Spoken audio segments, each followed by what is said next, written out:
In this episode of Valve House, we'll be going over why this CL9 Accord Euro is one of Honda's most criminally underrated cars. So what makes this car so special? Let's take a look under the bonnet. So under the bonnet here, we have Honda's legendary K24 engine. This one is the K24A3 variant, which is the best K24 that came out in Australia. In America, they got the K24A2, which had higher lift cams and gave it a bit more power. But this is the heart of Honda's family sedan that we think is underrated.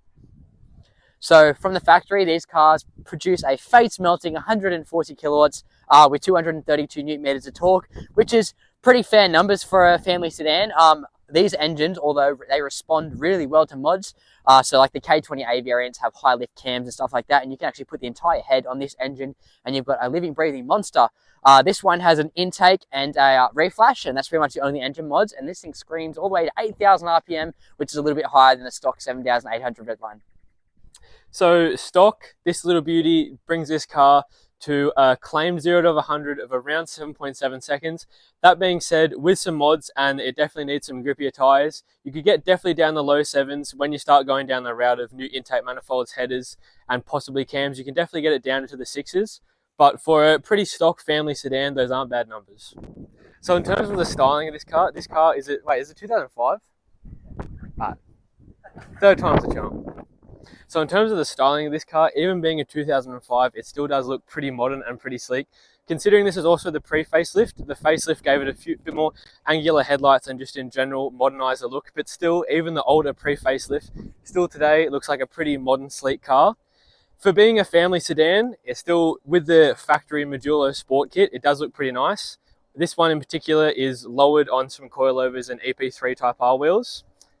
So considering they are a reasonably heavy 5-seater family sedan, they do handle great stock. This one handles even better thanks to it's just lowered on some coilovers. It has white line rear sway bars and adjustable hard race top camber arms. And now with those mods, this car, you wouldn't believe, for a 1400 kilo family sedan, handles beautifully. So again, the Modulo Sport Kit continues to the back with this larger rear lip, the rear wing, and again, the modern design. Being the pre-facelift and the facelift at the back are almost identical. The inside of the tail lights look a little bit different, but not a whole lot's changed. Another impressive thing is that these did come with optional tow bars. For NA 2.4, they can't tow a whole lot, but they can tow, bike racks, your small little box trailer, even some small boats, which for a tiny little 4-cylinder is pretty impressive. So this car is actually the non-luxury version. So it has the soft suede seats. It doesn't have a sunroof and it does not have heated seats. However, I personally think these seats are more comfortable than the leather seats. They're nice and soft. They're bolstered well. It also has a sporty 3-spoke steering wheel up here, which feels great to hold. It is a little bit big for my liking.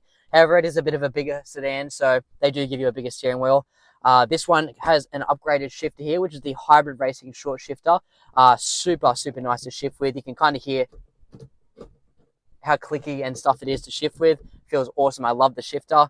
Other than that, infotainment, quite basic. It doesn't have any aux or anything. No Bluetooth. So yeah, a little bit average on that end. However, you can upgrade these units with big screens and stuff like that, which most people do for cars this age.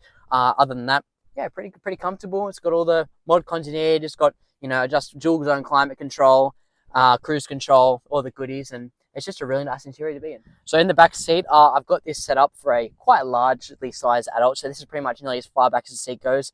I'm 6 foot. My knees are fair well resting against it. However, if you do spread them apart a bit, you still have comfortable room. Seats are very nicely reclined, I would say. It's a really nice, comfortable seating position. Once again, you have the soft fabric back here, nice and soft, very comfortable to sit in. There's even a little bit of bolstering on the sides here. But yeah, it's a really nice back seat.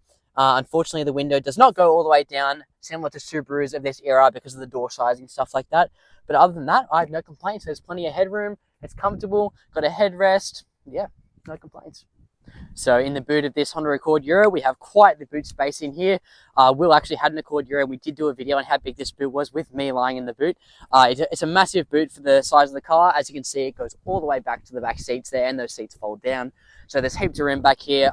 As you can see, it's a little bit bent here. As they age, a lot of Accord Euros get this bend in the boot here. However, we have the full-size spare back there, and honestly, really large boot, and I'd be super happy to fit suitcases and stuff in there. Really nice boot. So this is the part you've all been waiting for. How does it actually drive? Why do we think it's underrated? Well, let's find out. So I'm driving the car now, just driving around normally, really comfortable. This shifter feels absolutely fantastic. I love the shifter. The gearbox is nice and smooth. Obviously it's your Honda 6-speed, so yeah, it feels really nice. Driving the car, clutch is nice, not too much noise. This is stock exhaust, however it does have a pod filter. So driving along now, no complaints. We do have a window down too, so pretty quiet in here. It's comfortable, seats are comfortable, everything's in reach. I'm not reaching away from myself or anything. Feels really nice to drive. And then the part you've all been waiting for, let's see how it sounds. So here we go, we're going in first gear, turn VSA off. Sounds fantastic.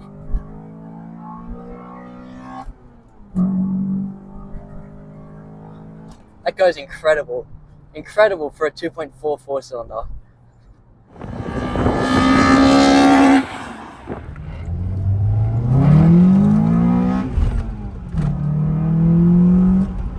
So my only complaint with this car is the fact that its electric throttle body isn't that responsive. So now, even after a reflash, I rev match, hit the floor, and it's no throttle body suck. It just slowly opens, like not even any intake sound. But all in all, this car is fantastic. It hides its weight extremely well for a family sedan, you know, with a few suspension mods and an intake and a reflash.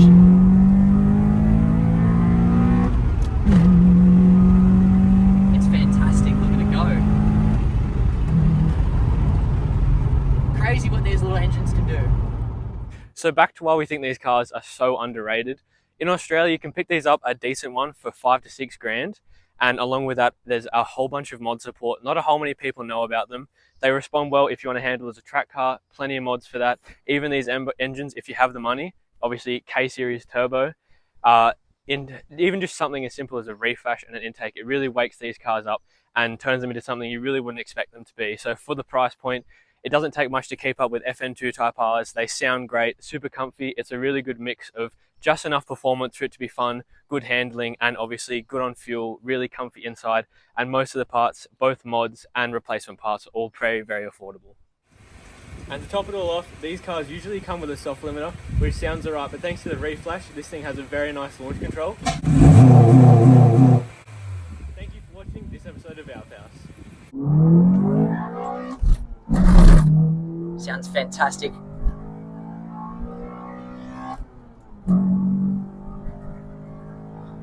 That goes incredible.